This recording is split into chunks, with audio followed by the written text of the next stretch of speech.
Okay, let's unpack this. What if everything you thought you knew about male sexual energy was just, well, scratching the surface? Right. What if men could have multiple orgasms, even whole-body orgasms, without ejaculation?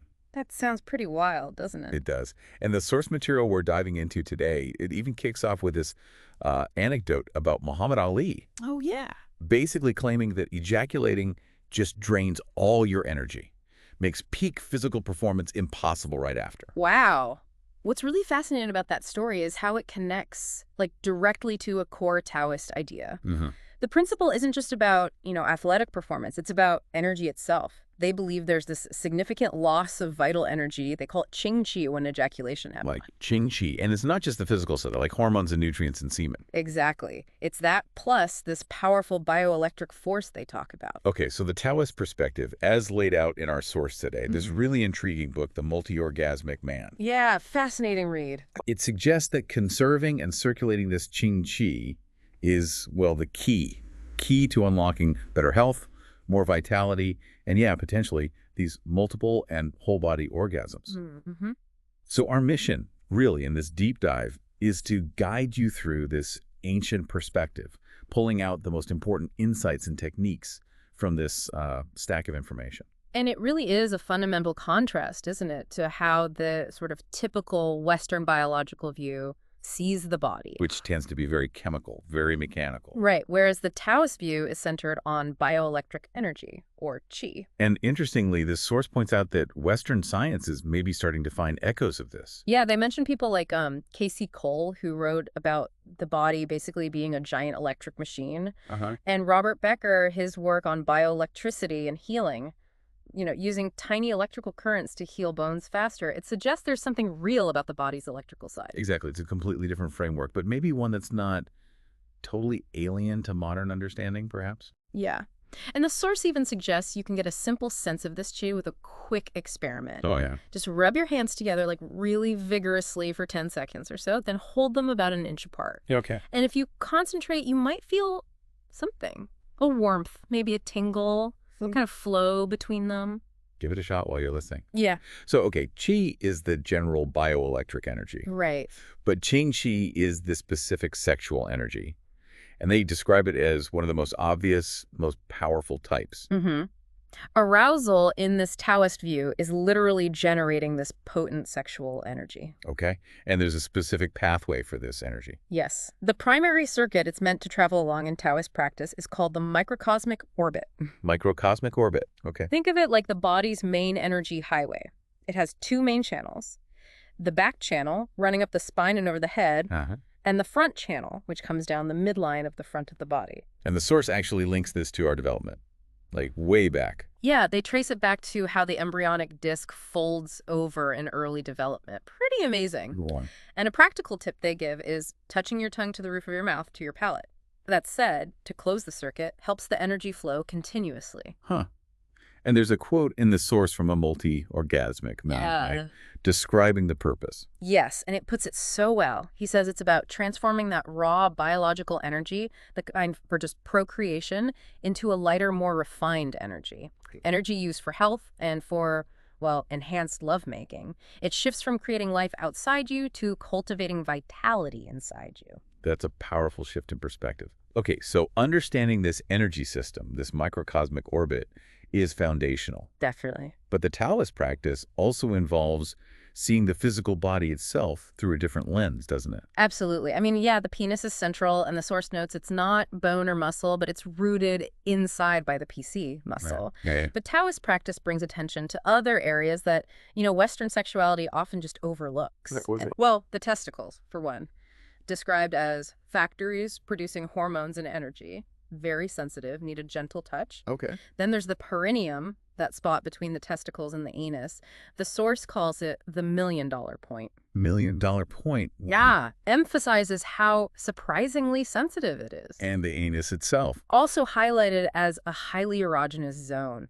And the source is quite direct, saying it's sensitive for all men, regardless of orientation. Interesting. There's a note about cleanliness, obviously, but it challenges any cultural assumption that sensitivity there is somehow unnatural. And nipples, too. That one surprised me a bit. Me too. Yeah. The source says many men are unaware of it or maybe find they need regular, gentle stimulation to kind of wake up those nerve endings. Yeah. But yeah, they can become a powerful erogenous zone. All right, before we get too deep into techniques, we absolutely have to address what is, for many guys, the big anxiety. The size question. Yeah, penis size. Yeah. The source tackles this head on. They do. And their view is pretty clear and frankly maybe a little blunt. Strength and what you do with your erection, that's far, far more important than how big it is. That's a very different message than you usually hear. It is. And it's sharply contrasted with modern penis enlargement surgery. Oh boy.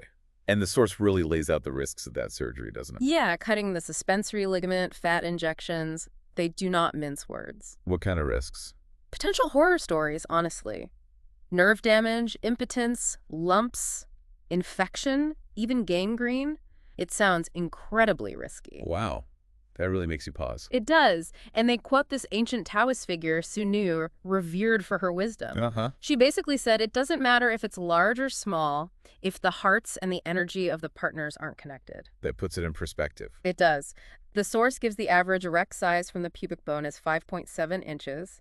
Points out the whole locker room versus bedroom comparison is misleading. Right, the angle you look from. Exactly, that optical illusion. And as an alternative to surgery, they do mention an ancient Taoist stretching exercise. Interesting. So, okay, we've covered the energy system, the key body areas. How do you actually start cultivating this energy and sensitivity, like through solo practice? Right. The foundation is definitely breath control and concentration. Okay. The source describes belly breathing. You inhale deeply, expand the belly, then exhale, let it flatten. Always breathing through the nose. It's very grounding. Simple, but maybe harder than it sounds. It can be to do it consistently. Yeah. And to train concentration, they suggest the century count exercise. Century count. Yeah. You count 100 breaths, focusing only on the breath. If your mind wanders at all, even for a second. Back to one. Back to one. It sounds easy, but try it. It's incredibly effective for building that mental focus you need for the energy work. Okay, breath and focus. What else? Well, a really powerful reframing the source offers is viewing self-pleasuring differently. How so? Not just as, a means of release, but as a vital form of self-cultivation. It's about developing sensitivity, getting intimately familiar with your body, and actively cultivating that sexual energy. And they challenge the cultural guilt around it. Directly, yeah.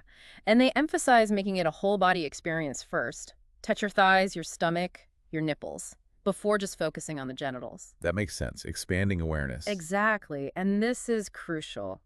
You need to cultivate love and self-love during practice. Why is that? Because sexual energy is incredibly potent. It amplifies whatever emotion is present, positive or negative. So you really want to be feeling love, not anxiety or anger or whatever, when you're working with this energy. Got it. So manage your emotional state first. Yes. They even suggest a simple exercise. Place one hand on your groin, the other on your heart, just to consciously connect that sexual energy with love. Transforming negative emotions before practice is highlighted as essential. Okay, so as you're doing this self-cultivation, how do you navigate arousal differently? Because the goal isn't just orgasm as usual. Right. The Taoists identified 4 distinct stages of erection. Firmness, then swelling, then hardness, and finally heat. Okay, 4 stages. Learning to recognize these is absolutely key to control. The goal, especially at the start, is to kind of hang out in that 3rd stage, erect and hard. And avoid the 4th. Yeah, the 4th stage, stiff and hot, that's when the testicles draw in. It's a sign ejaculation is much closer and harder to stop.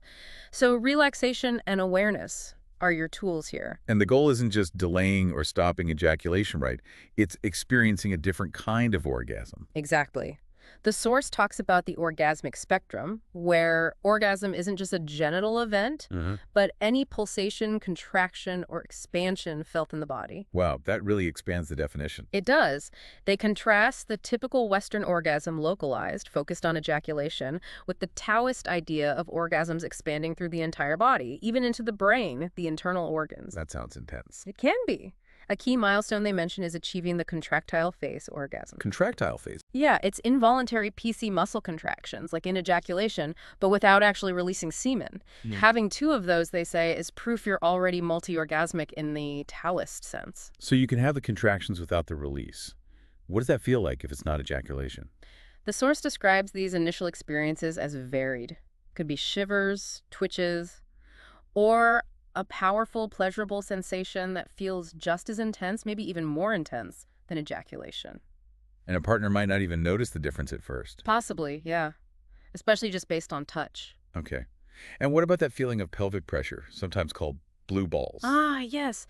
The source explains that's actually a natural result of energy building up. It's a signal, really. A signal to do what? A signal to learn how to draw that energy up and circulate it through the microcosmic orbit. Doing that actually relieves the pressure. Okay, that's a perfect segue. How do you actually draw this energy up the microcosmic orbit? What are the techniques? Right. The source describes two main techniques. The simplest one to start with for circulating unaroused sexual energy is called the cool draw, or sometimes testicle breathing. Cool draw, and that's for unaroused energy. Yeah, the baseline energy. The benefits sound pretty amazing, honestly. Like what? Decreasing the urge to ejaculate, relieving frustration or horniness, and they claim it increases creativity and overall vitality. And you could do it anywhere. Apparently.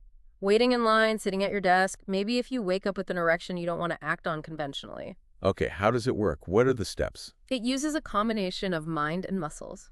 You gently raise and lower the testicles mentally and physically, drawing the qing qi up from the testicles and that million-dollar point, the perineum. Okay. The basic steps are sit or stand comfortably. Inhale while gently squeezing the PC muscle and anus. Exhale and relax completely. Try to feel a tingling sensation at the perineum. Then, using your spine like a straw, that's the image they use. Wow, spine like a straw. That's vivid. Isn't it? You mentally sip the energy up the spine to the base of the skull. Tuck your chin slightly to help it move into the head. Mentally circle it there. And finally, touch your tongue to your palate. To close the circuit. Exactly. To bring the energy down the front channel, the front midline of your body, down to your navel. That's the main storage area. Okay. That sounds like it might take some practice to actually feel anything, right? It does for many, yeah. But the source says some people feel it almost immediately. They also stress that flexibility helps in your pelvis, spine, neck, makes the energy flow easier. They even suggest a galloping horse movement exercise to loosen things up. Galloping horse. Okay. So that's the cool draw for unaroused energy. What about when you are aroused? Right, then there's the big draw. This one is for circulating that aroused, hot sexual energy, which is, obviously harder to control. Makes sense. And the source gives a strong warning here. You absolutely must get comfortable with the cool draw first. Master that before you try the big draw. What's the analogy they use? Learning to ride a horse before trying to handle, speeding racehorses, you need the basics down. Got it. So how does this big draw actually stop ejaculation? Because that seems like such an automatic, involuntary reflex. Well, the source describes it as quite physical, actually, not mystical. It's about interrupting the signals. Ow. Interrupting the blood flow and the nerve energy that the genital muscles need to spasm involuntarily during ejaculation. So you're cutting off the fuel, essentially. Kind of, yeah. You squeeze the PC muscles tightly around the sperm ducts, and you pump large muscles like your buttocks, clench your fists, even clench your jaw. Really jaw clenching. Yeah, to draw blood away from the genital area. Simultaneously, you shift your mental focus up the spine, drawing the nerve energy away too. The source literally says it's as simple as that, though maybe a bit crude when you're doing all that clenching. Okay, so squeeze PC, clench other muscles, focus energy up. What happens after you draw the energy up? Then you circulate it in the head, just like with the cool draw, but maybe more intensely, often spiraling it mentally 9, 18, or 36 times. Then you rest for a moment. And the erection. As the energy is drawn up, the erection should noticeably decrease. That's a sign it's working. And again, bring it down the front. Absolutely crucial. Just like the cool draw, you must bring that energy down the front channel to the navel reservoir. What goes up must come down. Exactly that principle. The navel is the central energy storage point. Bringing energy there balances the body after you've raised it up so intensely. Okay. What if you're practicing these draws and things just aren't working right? Or feel stuck? Does the source have troubleshooting tips? Oh yeah, they cover quite a few common issues. Well, if you're just not feeling the energy moving, the advice is pretty simple.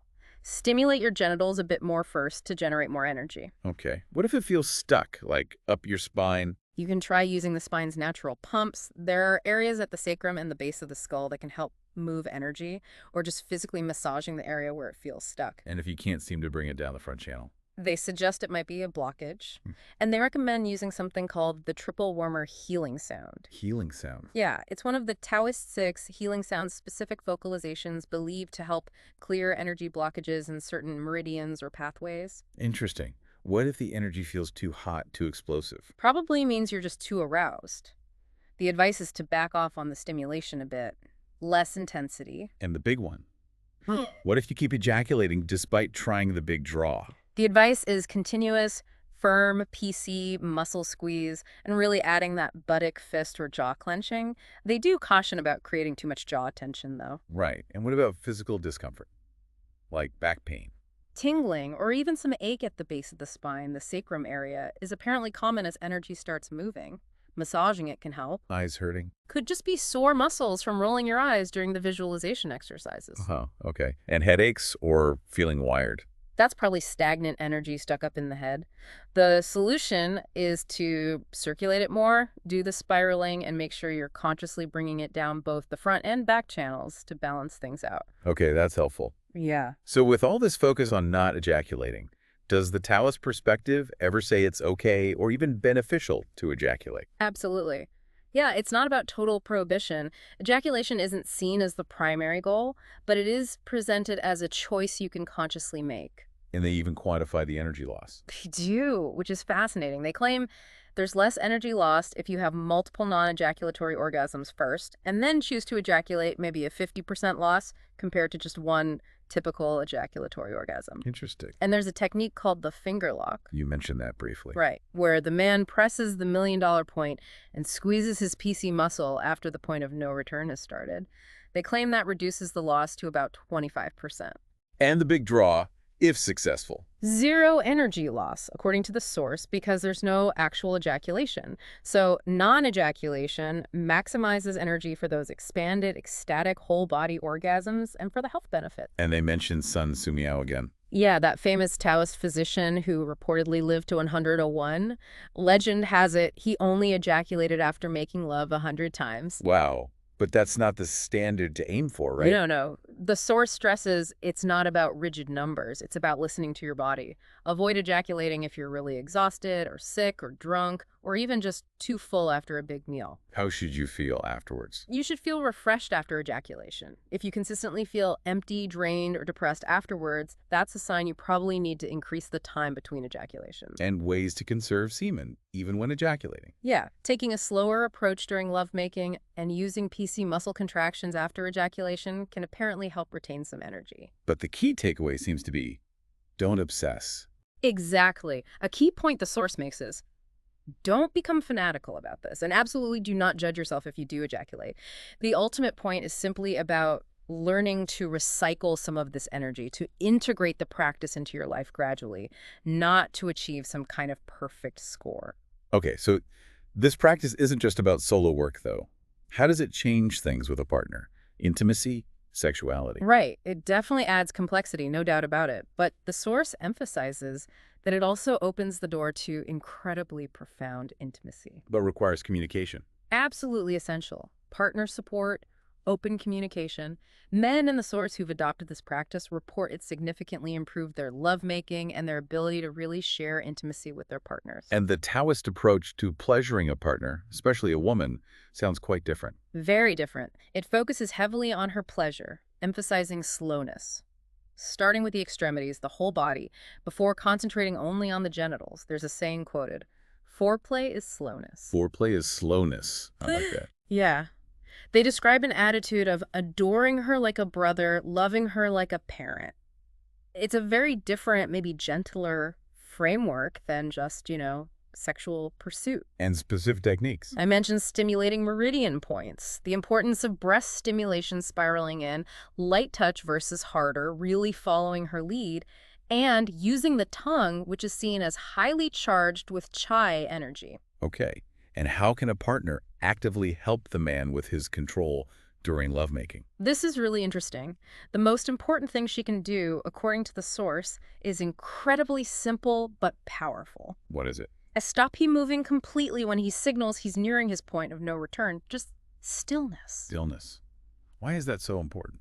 They use this great analogy of a hang glider. You want to soar together, right? You don't want her movements, even unintentionally, to push him off the cliff of ejaculation when he's trying to hold back. That makes a lot of sense. What else helps? Her encouragement helps, but they suggest focusing on her pleasure. Oh, I feel good. This is great. Rather than putting pressure on him. Don't come yet. Hold back. Less pressure, more connection. Exactly. Breathing together can also help regulate his energy. And she can physically assist circulation by gently running her hands up his spine. The source also notes that a woman touching his entire body helps him shift focus away from being solely penis-oriented. Right, that whole body awareness again. Are there any specific, like, mechanical assists the source describes that a partner can use? Yes, there are a few physical techniques. The squeeze technique involves stopping intercourse and her firmly squeezing the base or the tip of his penis. Okay. Pressing the million-dollar point, that spot on the perineum during intercourse, requires her firm pressure, but it can help delay ejaculation. And pulling on the testicles. Gently pulling down on his testicles can also help create that holding back sensation. And the finger lock technique. That's something the man does himself. Yes, that's the man pressing his own million-dollar point and squeezing his PC muscle after the point of no return has started to conserve semen. It's important she knows what he's doing if he uses it. But it's not foolproof. Definitely not. The source is very clear. Fingerlock is not a method of birth control or safer sex, just an energy conservation technique. Okay. The source also touches on female sexual potential from this Taoist viewpoint, right? It does. They use that classic analogy. Yeah. Men are like fire, quick to ignite, easily quenched. Women are like water, slow to boil, but hold their heat much longer. So the man's goal is to last longer. The Taoist aim is for the man to cultivate enough staying power, enough control to bring his partner's desire fully to that boiling point. And women are multi-orgasmic too, obviously. Yes, they discuss women's own multi-orgasmic potential and suggest the man's practice can really support hers, allowing for deeper exploration. They introduce the egg practice for women. Egg practice. Yeah, involves exercises, sometimes with jade eggs, to strengthen the vaginal and PC muscles. This increases her own control and potential for deeper vaginal or even uterine orgasms. And women can use the big draw too. Yes. Women can also use the big draw exercise to circulate their own sexual energy for vitality and health. Ultimately, as presented here, Taoist sexuality prioritizes profound pleasure, deep intimacy, and that shared energy exchange over just, counting orgasms. It's a much broader picture. So beyond the bedroom, this practice has wider implications, doesn't it? The source talks about health benefits. Yes, definitely. Conserving and cultivating this vital energy, this qingqi, is claimed to have significant health benefits, particularly strengthening the immune system and improving overall vitality. And it directly addresses common sexual issues. What about premature ejaculation, or PE? Well, the Taoist view is pretty provocative on this. They basically say most ejaculation is premature if you believe you could choose when to ejaculate. Huh. Okay. The exercises are designed to build staying power precisely by increasing your sensitivity and awareness of your arousal rate, giving you conscious control over it. Are there factors that influence control? Yeah, they mention things like position being on top makes it harder due to gravity. Age, older men often last longer naturally. Frequency of sex more often can sometimes make control easier. Condoms might help delay for some by reducing sensitivity. What about alcohol? Doesn't that numb things? Counterintuitively, the source says alcohol is not helpful. Yes, it numbs sensation, but that actually reduces the precise control you need for these techniques. You need more sensitivity and awareness, not less. Okay, good point. And what about the flip side, impotence? The source discusses both organic and psychological causes. Notes that urologists estimate up to half of cases, especially in older men, have some organic basis. Like diabetes or vascular issues. Exactly. They mention simple home tests, like checking for a waking erection or the old postage stamp test around the penis overnight. But crucially, They emphasize that erection and orgasm are separate functions. meaning Even with organic impotence preventing erections, a couple can still have a deeply fulfilling multi-orgasmic sex life through manual and oral lovemaking, focusing on whole-body pleasure, and the man learning to cultivate and experience these expanded orgasms without needing an erection. They share a really moving story from the source about an impotent man and his wife achieving this. Wow. It shows that shifting the focus from getting hard and performance to simply cultivating and sharing pleasure can lead to profound intimacy, regardless of erection issues. It's a powerful message. Safer sex is also mentioned. It is. The source makes the claim that non-ejaculatory sex strengthens the immune system and also reduces the risk of exchanging bodily fluids, bacteria, viruses. How does that work? They use a turkey baster analogy. Ejaculation creates a kind of vacuum effect that can draw fluid in. Not creating that vacuum reduces the risk. It's not a replacement for condoms. Absolutely not. They stress this very clearly. This practice does not replace conventional safer sex methods like condoms. It just reduces overall risk and might make other methods more effective. They also touch on the cultural anxiety around STDs and the importance of couples getting tested together. And critically, they point out that harmonizing energy and achieving deep intimacy doesn't always require intercourse. Simple caressing, mutual meditation, that can be profoundly connecting too. And finally, the source links all this to long-term love and relationships. Yeah, they bring in research showing increased happiness, affection, vibrancy, even sexiness in couples in long-term marriages. And suggests this practice contributes. They suggest the Taoist practice can unlock deeper levels of intimacy that contribute to that long-term connection.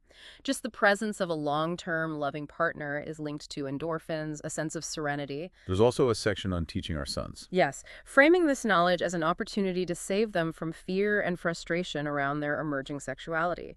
They challenge the traditional birds and bees talk as often being too little, too late. Saying adolescence is already behind the curve. Kind of, yeah. They emphasize that children's curiosity and sensuality start much earlier. Think of infants exploring their bodies. So what's important for fathers? The father's relationship with his own sexuality is foundational. Also, his relationship with his partner modeling healthy love, communication, affection, and his direct relationship with his son, physical affection, listening, emotional intimacy, respect, these are all crucial. And sharing specific insights. Sharing Taoist insights, even simple ones like the cool draw for managing unexpected erections or just understanding sexual energy, can provide sons with incredibly valuable tools. When is the right age? Well, Sun Tzu Miao noted young men might not fully grasp the Tao until they're older, but the source encourages sharing the information whenever they show curiosity. The appropriate age, they suggest, is simply when they want to read and learn about it.